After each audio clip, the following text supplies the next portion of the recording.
ನೋಡಿ, ರಿಪಬ್ಲಿಕ್ ಕನ್ನಡ ನಡೆಸಿದಂತಹ ವಿಶೇಷ ಸಂದರ್ಶನದ ಸಂದರ್ಭದಲ್ಲಿ ಚಿನ್ನಯ್ಯ ಪತ್ನಿ ಮಲ್ಲಿಕಾ ಅವರು ಹಾಗೆ ಚಿನ್ನಯ್ಯನ ಅಕ್ಕ ಇಷ್ಟು ವಿಚಾರಗಳನ್ನು ಮಾತ್ರ ಪ್ರಸ್ತಾಪ ಮಾಡಿಲ್ಲ, ಹಲವು ವಿಚಾರಗಳನ್ನು ಪ್ರಸ್ತಾಪ ಮಾಡಿದ್ದಾರೆ. ಧರ್ಮಸ್ಥಳದ ವಿರುದ್ಧವಾಗಿ ಷಡ್ಯಂತ್ರ ಯಾರೆಲ್ಲ ಮಾಡಿದ್ರು, ಹೇಗೆ ಮಾಡಿದ್ರು, ಯಾವ ಕಾರಣಕ್ಕೋಸ್ಕರ ಮಾಡಿದ್ರು, ಅದರ ಉದ್ದೇಶ ಏನಾಗಿತ್ತು, ಚಿನ್ನಯ್ಯ ಯಾಕೆ ಇಲ್ಲಿ ಬಲಿಪಶು ಆದ್ರು, ಬಲಿಪಶು ಮಾಡಿದ್ದು ಯಾರು ಅನ್ನೋದ್ರ ಬಗ್ಗೆ ಅನೇಕ ವಿಚಾರಗಳನ್ನು ಎಕ್ಸ್ಕ್ಲೂಸಿವ್ ಆಗಿ ಮಾತಾಡಿದ್ದಾರೆ. ಅದರ ಸಂಪೂರ್ಣ ಸಂದರ್ಶನ ಇವತ್ತು ಸಂಜೆ ಪ್ರಸಾರವಾಗುವಂತಹ ಮಹಾಭಾರತದಲ್ಲಿ ನೀವು ಕಂಪ್ಲೀಟ್ ಆಗಿ ತಪ್ಪದೆ ನೋಡಬಹುದು. ಇನ್ನು ರಾಜ್ಯ ರಾಜಕಾರಣದತ್ತ ಗಮನ ಕೊಡೋಣ. ಇವತ್ತು ರಾಜ್ಯ ರಾಜಕಾರಣ ದೆಹಲಿ ಅಂಗಳಕ್ಕೆ ತಲುಪಿದೆ. ಆ ಮೂಲಕ ಒಂದು ರೀತಿಯಲ್ಲಿ ಸಚಿವ ಸಂಪುಟದ ಪುನರ್ರಚನೆಗೆ ರಾಹುಲ್ ಗಾಂಧಿ ಅವರು ಅಸ್ತು ಅಂತ ಹೇಳಿದ್ದಾರೆ ಅನ್ನೋದು ರಿಪಬ್ಲಿಕ್ ಕನ್ನಡಕ್ಕೆ ಸಿಕ್ಕಿರುವಂತಹ ಮಾಹಿತಿ. ಹಾಗಾಗಿ ನವೆಂಬರ್ ಕ್ರಾಂತಿ ಫಿಕ್ಸ್ ಆದ್ರೆ ನಾಯಕತ್ವ ಬದಲಾವಣೆ ಆಗೋದಿಲ್ಲ, ಅದರ ಬದಲಾಗಿ ಸಂಪುಟ ಪುನರ್ರಚನೆ ಆಗೋದು ನಿಶ್ಚಿತ. 20ಕ್ಕೂ ಹೆಚ್ಚು ಹಾಲಿ ಸಚಿವರಿಗೆ ಗೇಟ್ ಪಾಸ್ ಕೊಡೋದು ನಿಶ್ಚಿತ ಅಂತ ಹೇಳಲಾಗ್ತಾ ಇದೆ. ಸಂಪುಟ ಪುನರ್ರಚನೆಗೆ ರಾಹುಲ್ ಗಾಂಧಿ ಅವರು ಗ್ರೀನ್ ಸಿಗ್ನಲ್ ಕೊಟ್ಟಿದ್ದಾರೆ. ಹೊಸ ಸಚಿವರೊಂದಿಗೆ ಬೆಳಗಾವಿ ಅಧಿವೇಶನಕ್ಕೆ ತೆರಳೋದಕ್ಕೆ ಸಿದ್ಧರಾಗ್ತಿದ್ದಾರೆ ಸಿಎಂ ಸಿದ್ದರಾಮಯ್ಯ ಅವರು. ಹೊಸ ಮಂತ್ರಿ ಮಂಡಲದ ಜೊತೆಯಲ್ಲಿ ಅಧಿವೇಶನದಲ್ಲಿ ಭಾಗಿಯಾಗ್ತಾರೆ. ಡಿಸೆಂಬರ್ ಮೊದಲ ವಾರ ಸಂಪುಟ ಪುನರ್ರಚನೆ ಆಗುತ್ತೆ. 2ನೇ ವಾರದಲ್ಲಿ ಅಧಿವೇಶನ ಆರಂಭ ಆಗುತ್ತೆ. ಸಂಪುಟ ಪುನರ್ರಚನೆಗೆ ರಾಹುಲ್ ಗಾಂಧಿಯಿಂದಲೂ ಕೂಡ ಗ್ರೀನ್ ಸಿಗ್ನಲ್ ಸಿಕ್ಕಿದೆ. ನಿನ್ನೆ ಸಿಎಂ ಸಿದ್ದರಾಮಯ್ಯ ಅವರು ದೆಹಲಿಗೆ ಹೋಗಿದ್ರು. ದೆಹಲಿಗೆ ಹೋಗಿ ರಾಹುಲ್ ಗಾಂಧಿ ಅವರನ್ನ ಭೇಟಿ ಮಾಡಿದ್ರು. ರಾಹುಲ್ ಗಾಂಧಿ ಅವರನ್ನ ಭೇಟಿ ಮಾಡಿದಂತ ಸಂದರ್ಭದಲ್ಲಿ ಅವರು ಮಾತುಕತೆಯನ್ನ ಆಡಿಕೊಂಡಿದ್ದಾರೆ. ಸಿದ್ದರಾಮಯ್ಯ ಅವರು ಒಂದು ವಿಚಾರವನ್ನ ಕೂಡ ಪ್ರಸ್ತಾಪ ಮಾಡಿದ್ದಾರೆ. ಕೆಲ ಅಸಮರ್ಥರಿದ್ದಾರೆ, ಕೆಲ ಹಿರಿಯರಿದ್ದಾರೆ, ಹೊಸಬರಿಗೆ ಅವಕಾಶವನ್ನ ಕೊಡಬೇಕು, ಸಮರ್ಥರಿಗೆ ಅವಕಾಶವನ್ನ ಕೊಡಬೇಕು ಅಂತ ಹೇಳಿ ಅವರು ಹೇಳಿದಾಗ ರಾಹುಲ್ ಗಾಂಧಿ ಅವರು ಓಕೆ ಆಯ್ತು ಅಂತ ಗ್ರೀನ್ ಸಿಗ್ನಲ್ ಕೊಟ್ಟಿದ್ದಾರೆ. ಆದ್ರೆ ಒಂದು ಷರತ್ತನ್ನು ಹಾಕಿದ್ದಾರೆ. ನೀವು ಮತ್ತೆ ಡಿ.ಕೆ. ಶಿವಕುಮಾರ್ ಇಬ್ರು ಕೂಡ ಕೂತು ಒಂದು ಪಟ್ಟಿಯನ್ನು ತಯಾರು ಮಾಡಿಕೊಂಡು ಬನ್ನಿ, ಸೋಮವಾರ ಭೇಟಿ ಆಗೋಣ ಅಂತ ಹೇಳಿ ಕಳಿಸಿದ್ದಾರೆ. ಹಾಗಾಗಿ ಸಚಿವಾಕಾಂಕ್ಷಿಗಳು ಯಾರೆಲ್ಲ ಇದ್ರು ಅವರ ಎದೆಯಲ್ಲಿ ಢವ ಢವ ಶುರುವಾಗಿದೆ. ನಮಗೆ ಸಿಗುತ್ತೋ ಇಲ್ವೋ ಅಂತೇಳಿ. ಒಂದು ಕಡೆ ಯಾರೆಲ್ಲ ಸಚಿವಾಕಾಂಕ್ಷಿಗಳು ಇಲ್ಲದೆ ಇದ್ರು, ನಾವು ಶಾಸಕರಾಗಿದ್ದೀವಿ, ಈ ಒಂದು ಟರ್ಮ್ ಅಲ್ಲಿ ಒಳ್ಳೆ ಕೆಲಸ ಮಾಡ್ಕೊಂಡು ಹೋಗೋಣ ಅಂತ ಇದ್ದಂಥವರ ಮನಸ್ಸಲ್ಲೂ ಕೂಡ ಈಗ ಚಿಗುರೊಡೆಯೋದಕ್ಕೆ ಶುರುವಾಗಿದೆ. ನಾವ್ಯಾಕೆ ಪ್ರಯತ್ನವನ್ನ ಪಡಬಾರ್ದು ಅಂತೇಳಿ ಲಾಭಿಗಳು ಶುರುವಾಗಿದೆ. ನಿನ್ನೆಯಿಂದನೇ ಹಲವು ಶಾಸಕರು ಕೂಡ ದೆಹಲಿಯಲ್ಲಿ ಬಿಡುಬಿಟ್ಟಿದ್ದಾರೆ.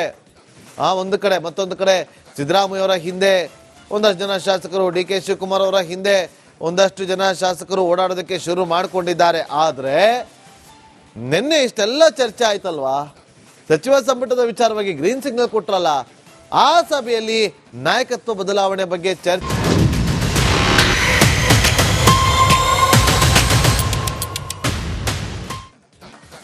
ನೋಡಿ, ರಿಪಬ್ಲಿಕ್ ಕನ್ನಡ ನಡೆಸಿದಂತಹ ವಿಶೇಷ ಸಂದರ್ಶನದ ಸಂದರ್ಭದಲ್ಲಿ ಚಿನ್ನಯ್ಯ ಪತ್ನಿ ಮಲ್ಲಿಕಾ ಅವರು ಹಾಗೆ ಚಿನ್ನಯ್ಯನ ಅಕ್ಕ ಇಷ್ಟು ವಿಚಾರಗಳನ್ನ ಮಾತ್ರ ಪ್ರಸ್ತಾಪ ಮಾಡಿಲ್ಲ, ಹಲವು ವಿಚಾರಗಳನ್ನ ಪ್ರಸ್ತಾಪ ಮಾಡಿದ್ದಾರೆ.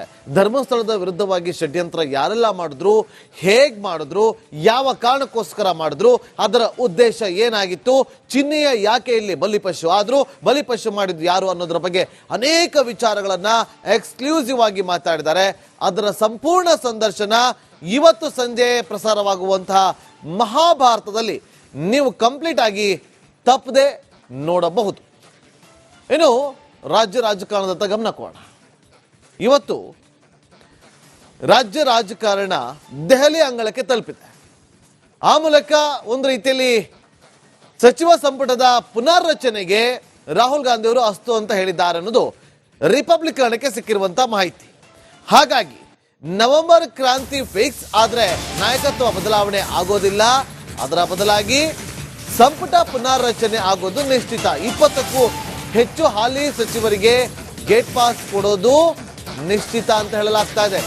ಸಂಪುಟ ಪುನರ್ರಚನೆಗೆ ರಾಹುಲ್ ಗಾಂಧಿ ಅವರು ಗ್ರೀನ್ ಸಿಗ್ನಲ್ ಕೊಟ್ಟಿದ್ದಾರೆ. ಹೊಸ ಸಚಿವರೊಂದಿಗೆ ಬೆಳಗಾವಿ ಅಧಿವೇಶನಕ್ಕೆ ತೆರಳೋದಕ್ಕೆ ಸಿದ್ಧರಾಗ್ತಿದ್ದಾರೆ ಸಿಎಂ ಸಿದ್ದರಾಮಯ್ಯ ಅವರು. ಹೊಸ ಮಂತ್ರಿ ಮಂಡಲದ ಜೊತೆಯಲ್ಲಿ ಅಧಿವೇಶನದಲ್ಲಿ ಭಾಗಿಯಾಗ್ತಾರೆ.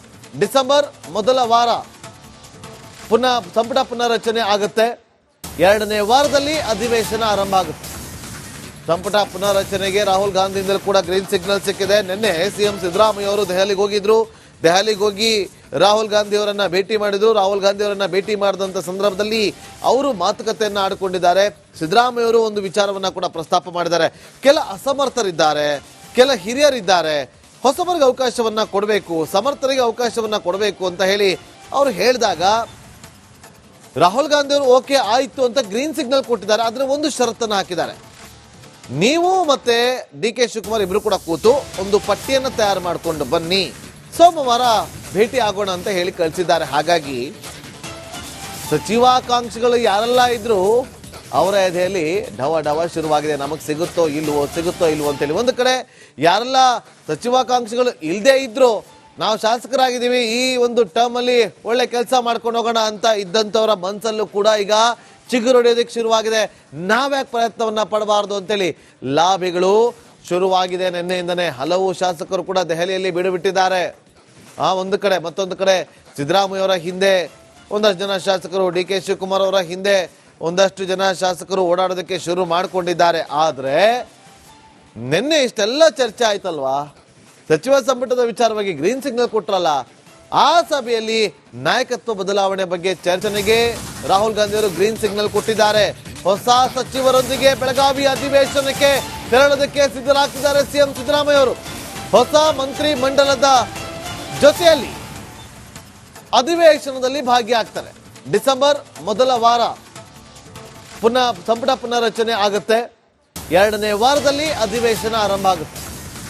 ಸಂಪುಟ ಪುನರ್ರಚನೆಗೆ ರಾಹುಲ್ ಗಾಂಧಿಯಿಂದಲೂ ಕೂಡ ಗ್ರೀನ್ ಸಿಗ್ನಲ್ ಸಿಕ್ಕಿದೆ. ನಿನ್ನೆ ಸಿಎಂ ಸಿದ್ದರಾಮಯ್ಯ ಅವರು ದೆಹಲಿಗೆ ಹೋಗಿದ್ರು. ದೆಹಲಿಗೆ ಹೋಗಿ ರಾಹುಲ್ ಗಾಂಧಿ ಅವರನ್ನ ಭೇಟಿ ಮಾಡಿದ್ರು. ರಾಹುಲ್ ಗಾಂಧಿ ಅವರನ್ನ ಭೇಟಿ ಮಾಡಿದಂತ ಸಂದರ್ಭದಲ್ಲಿ ಅವರು ಮಾತುಕತೆಯನ್ನ ಆಡಿಕೊಂಡಿದ್ದಾರೆ. ಸಿದ್ದರಾಮಯ್ಯ ಅವರು ಒಂದು ವಿಚಾರವನ್ನ ಕೂಡ ಪ್ರಸ್ತಾಪ ಮಾಡಿದ್ದಾರೆ. ಕೆಲ ಅಸಮರ್ಥರಿದ್ದಾರೆ, ಕೆಲ ಹಿರಿಯರಿದ್ದಾರೆ, ಹೊಸಬರಿಗೆ ಅವಕಾಶವನ್ನ ಕೊಡಬೇಕು, ಸಮರ್ಥರಿಗೆ ಅವಕಾಶವನ್ನ ಕೊಡಬೇಕು ಅಂತ ಹೇಳಿ ಅವರು ಹೇಳಿದಾಗ ರಾಹುಲ್ ಗಾಂಧಿ ಅವರು ಓಕೆ ಆಯ್ತು ಅಂತ ಗ್ರೀನ್ ಸಿಗ್ನಲ್ ಕೊಟ್ಟಿದ್ದಾರೆ. ಆದ್ರೆ ಒಂದು ಷರತ್ತನ್ನು ಹಾಕಿದ್ದಾರೆ. ನೀವು ಮತ್ತೆ ಡಿ ಕೆ ಶಿವಕುಮಾರ್ ಇಬ್ರು ಕೂಡ ಕೂತು ಒಂದು ಪಟ್ಟಿಯನ್ನು ತಯಾರು ಮಾಡಿಕೊಂಡು ಬನ್ನಿ, ಸೋಮವಾರ ಭೇಟಿ ಆಗೋಣ ಅಂತ ಹೇಳಿ ಕಳಿಸಿದ್ದಾರೆ. ಹಾಗಾಗಿ ಸಚಿವಾಕಾಂಕ್ಷಿಗಳು ಯಾರೆಲ್ಲ ಇದ್ರು ಅವರ ಎದೆಯಲ್ಲಿ ಢವ ಢವ ಶುರುವಾಗಿದೆ. ನಮಗೆ ಸಿಗುತ್ತೋ ಇಲ್ವೋ ಅಂತೇಳಿ. ಒಂದು ಕಡೆ ಯಾರೆಲ್ಲ ಸಚಿವಾಕಾಂಕ್ಷಿಗಳು ಇಲ್ಲದೆ ಇದ್ರು, ನಾವು ಶಾಸಕರಾಗಿದ್ದೀವಿ, ಈ ಒಂದು ಟರ್ಮ್ ಅಲ್ಲಿ ಒಳ್ಳೆ ಕೆಲಸ ಮಾಡ್ಕೊಂಡು ಹೋಗೋಣ ಅಂತ ಇದ್ದಂಥವರ ಮನಸ್ಸಲ್ಲೂ ಕೂಡ ಈಗ ಚಿಗುರೊಡೆಯೋದಕ್ಕೆ ಶುರುವಾಗಿದೆ. ನಾವ್ಯಾಕೆ ಪ್ರಯತ್ನವನ್ನ ಪಡಬಾರ್ದು ಅಂತೇಳಿ ಲಾಭಿಗಳು ಶುರುವಾಗಿದೆ. ನಿನ್ನೆಯಿಂದನೇ ಹಲವು ಶಾಸಕರು ಕೂಡ ದೆಹಲಿಯಲ್ಲಿ ಬಿಡುಬಿಟ್ಟಿದ್ದಾರೆ. ಒಂದು ಕಡೆ ಮತ್ತೊಂದು ಕಡೆ ಸಿದ್ದರಾಮಯ್ಯ ಅವರ ಹಿಂದೆ ಒಂದಷ್ಟು ಜನ ಶಾಸಕರು, ಡಿ ಕೆ ಶಿವಕುಮಾರ್ ಅವರ ಹಿಂದೆ ಒಂದಷ್ಟು ಜನ ಶಾಸಕರು ಓಡಾಡೋದಕ್ಕೆ ಶುರು ಮಾಡಿಕೊಂಡಿದ್ದಾರೆ. ಆದ್ರೆ ನಿನ್ನೆ ಇಷ್ಟೆಲ್ಲ ಚರ್ಚೆ ಆಯ್ತಲ್ವಾ, ಸಚಿವ ಸಂಪುಟದ ವಿಚಾರವಾಗಿ ಗ್ರೀನ್ ಸಿಗ್ನಲ್ ಕೊಟ್ರಲ್ಲ, ಆ ಸಭೆಯಲ್ಲಿ ನಾಯಕತ್ವ ಬದಲಾವಣೆ ಬಗ್ಗೆ